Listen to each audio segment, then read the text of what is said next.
ఒక ప్రయోగంగా చేస్తున్నా. అది కూడా మీరు చూస్తే మీ ఇంట్లో కూర్చొని ప్రపంచంలో ఉండే కంపెనీస్ పనిచేయడం, మీ కాలనీలో కూర్చొని ఒక 100 ఈ బిల్డింగ్ల పైన మంచి రెంట్కి తీసుకొని ఒక 100 వర్క్ స్టేషన్లు తయారు చేసి ఇంట్లో బోరు కొడితే అక్కడ పోయి పనిచేయడం, అక్కడ మీకు ట్రైనింగ్ చేయడం. మన పిల్లలు దినానికి 4-5 గంటలు పని చేసుకుంటే ఒక 20-30 వేలు ఇంటి దగ్గర నుంచి సంపాదించుకునే మార్గం కూడా ఆలోచిస్తున్నా. అది రాబోయే రోజుల్లో జరగబోయేది. కానీ మీకు కూడా ఒక ఆలోచన రావాలి. మా ఆడబిడ్డలు చదువుకున్నారు, ఇంట్లో వంట చేస్తారు, వంట చేసి కొంత సమయం ఉంటుంది, ఆ సమయంలో గమ్మునుంటారు, టీవీలు చూసుకుంటా కూర్చుంటారు. ఆ టైంలో ఒక 2 గంటల పని చేసుకుంటే భర్తతో సమానంగా ఒక 20 వేలు మీరు సంపాదిస్తారు. అది కూడా నేర్పిస్తా మీకు అందరికీ. అయితే నేను చెప్పేటన్నీ మీరు ఆలోచించుకోవాలి. అన్ని ఆయన ఏదో చెప్తాడులే మన వల్ల ఎక్కడవుతుంది అనుకుంటే ఏది చేయలేము లైఫ్ లో. నేను అందుకని అదే మా 2 సంపాదిస్తున్నారు, అప్పుడే ఇది వస్తా ఉంది. సంపాదించేది కూడా మా కష్టమే కాదు, కష్టపడి సంపాదించేది ఒకటి, స్మార్ట్ గా సంపాదించేది ఒకటి. తెలివితేటలు సంపాదిస్తే ఎక్కువ ఆదాయం వస్తుంది.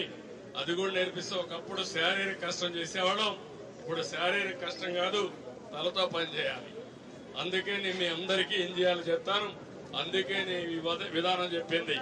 రాబోయే రోజుల్లో ఫ్లెక్సిబుల్ వర్కింగ్ అంటే మనకెప్పుడు అవసరమైతే అప్పుడే పని చేస్తాం, వాళ్ళకి ఎప్పుడు అవసరమైతే అప్పుడు పని చేయించుకుంటారు.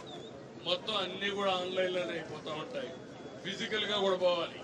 ఈరోజు కార్ డ్రైవర్ ఉన్నాడు, ఆన్లైన్ లో కాదు, కారు డ్రైవరే పోవాలి.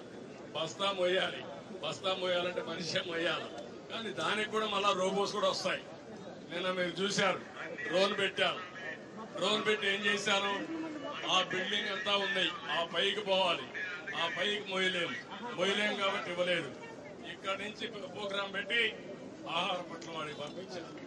రేపు రాబోయే రోజుల్లో ఈ బిల్డింగ్ మీద కూర్చొని మొత్తం ఈ సిటీ అంతా కూడా సగానికి సరఫరా చేయొచ్చు. ఆ బిల్డింగ్ పోవాల్సిన పని లేదు. ఇప్పుడు మందు కొడుతున్నాం, ఏది బ్లీచింగ్ కానీ ఇవన్నీ కొడుతున్నాం. దానికి కూడా 15 మంది పనిచేసి ఒక డ్రోన్ పనిచేస్తుంది. అన్ని కూడా అది కూడా ఉపయోగిస్తున్నాం. ఇంకో పక్కన మొత్తం ఫోటోలు తీస్తున్నాం. ఫోటోలు తీసి నేరుగా శానిటేషన్ స్టాఫ్ పంపిస్తాం, వాళ్ళు వచ్చి క్లీన్ చేస్తారు. మళ్ళా ఒకసారి పంపిస్తున్నాం, మళ్ళా ఒకసారి చూస్తున్నాం చేశారా లేదా. సాయంత్రానికి ఆటోమేటిక్ గా వస్తుంది. చేసిన వాళ్ళు శభాష్ అంటాం, చేయకపోతే వాళ్ళ పైన చర్యలు తీసుకుంటాం. అలాంటి సిస్టమ్స్ అన్ని వచ్చేస్తున్నాయి. ఇవన్నీ ఎందుకు చేస్తున్నామంటే మీకు మెరుగైన సేవలు చేయాలి, తక్కువ ఖర్చుతో మీ అందరికీ మంచి చేయాలనే ఉద్దేశంతో చేస్తున్నాం.